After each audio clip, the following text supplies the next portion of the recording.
Je sais plus où Yankelevitch écrit que l'homme est un être essentiellement optique, mais ça, les femmes le savent depuis toujours. Même les moins jolies.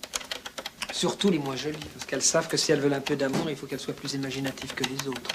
C'est un peu injuste, mais c'est comme ça. Oh merde.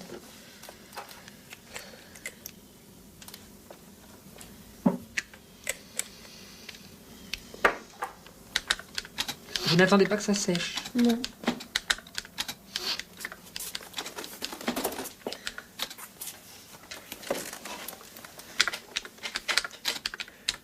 C'est drôle, quand je rencontre un ami au bras d'une fille plutôt moche, je me dis toujours, mais est-ce qu'il se rend compte qu'il y a des filles charmantes alors que la sienne est vraiment pas terrible? Puis aussitôt après, je me dis, peut-être que c'est lui qui est plus sage que moi. Il aime cette fille pour ses qualités, parce qu'elle est gentille avec lui. Mais j'arrive jamais à me convaincre véritablement. Je crois que beaucoup d'hommes se contentent au fond très lâchement de ce qu'ils ont. Hein. Vous croyez pas, Catherine? Je voudrais travailler, s'il vous plaît. Ah, excusez-moi. Alors, juste une anecdote.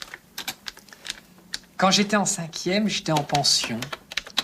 Il y avait un type chez les internes, un grand garçon, le type germanique, qui me fascinait. On avait 12-13 ans, il s'appelait Flèche. Et jamais ce type ne disait de gros mots. Mais jamais. Et je me disais, ce gars a plus de maturité que nous, plus de classe. Puis j'étais pas loin de l'admirer. Puis c'était curieux parce que je sentais bien que les curés ne l'aimaient pas beaucoup. Alors que c'était vraiment un garçon, mais vraiment très très sérieux. Il communiait tous les jours. Alors que nous, on était des vrais obsédés. Puis un jour, on a appris que ce garçon n'aurait jamais dû se trouver avec nous dans ce collège. Oui, parce que cette attitude étrange, vous voyez, Catherine, qu'il avait, ce regard toujours très fixe, un peu dans le vague, qu'on prenait pour des qualités supérieures, ben c'était celui d'un demeuré. C'était un cinglé. C'est un peu le sentiment que j'ai devant un type que je rencontre avec un boudin. Je commence par lui envier cette sorte de grâce, et puis aussitôt après, je me dis, mais... Écoutez, j'aurais finir. Je vous ai heurté. Non, c'est pas ça. C'est la façon dont vous me regardez qui me gêne. Bon, alors dans ce cas, je reste derrière vous immobile, comme ça, vous ne me verrez plus.